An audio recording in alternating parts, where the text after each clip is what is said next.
بسم اللہ الرحمن الرحیم۔ السلام علیکم ورحمۃ اللہ وبرکاتہ۔ حضرت عبداللہ بن عباس رضی اللہ تعالی عنہما نے فرمایا، ان رسول اللہ صلی اللہ علیہ وسلم رآ خاتما من ذهب فی یدی رجل فنزعه فطرحه وقال يعمد أحدكم إلى جمرة من نار فيجعلها في يدي. فقيل للرجل بعدما ذهب رسول الله صلى الله عليه وسلم خذ خاتمك انتفه به. قال لا والله لا آخذه ابدا وقد طرحه رسول اللہ صلی اللہ علیہ وسلم۔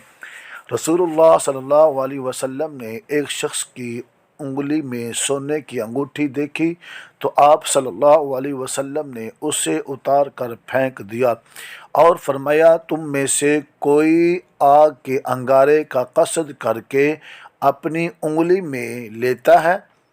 نبی اکرم صلی اللہ علیہ وسلم کے تشریف لے جانے کے بعد اس صحابی سے کہا گیا، اپنی انگوٹھی اٹھا لو اور بیچ کر یا اپنی کسی عزیزہ کو دے کر اس سے فائدہ حاصل کرو۔ اس صحابی نے جواب دیا، نہیں، قسم بخدا میں اسے کبھی نہیں اٹھاؤں گا، جبکہ رسول اللہ صلی اللہ علیہ وسلم نے اسے پھینک دیا ہے۔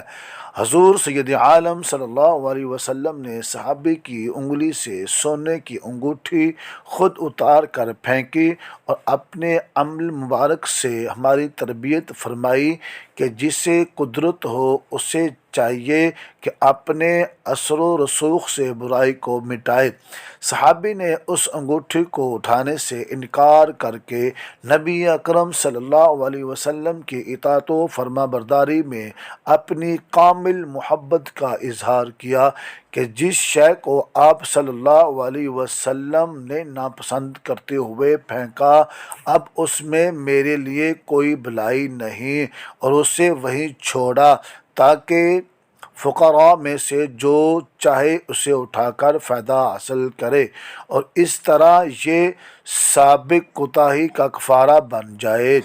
یاد رہے کہ مرد کے لیے چاندی کی ایک نگ والی صرف ایک انگوٹھی پہننا جائز ہے جس کا وزن 4.5 ماشا سے کم ہو۔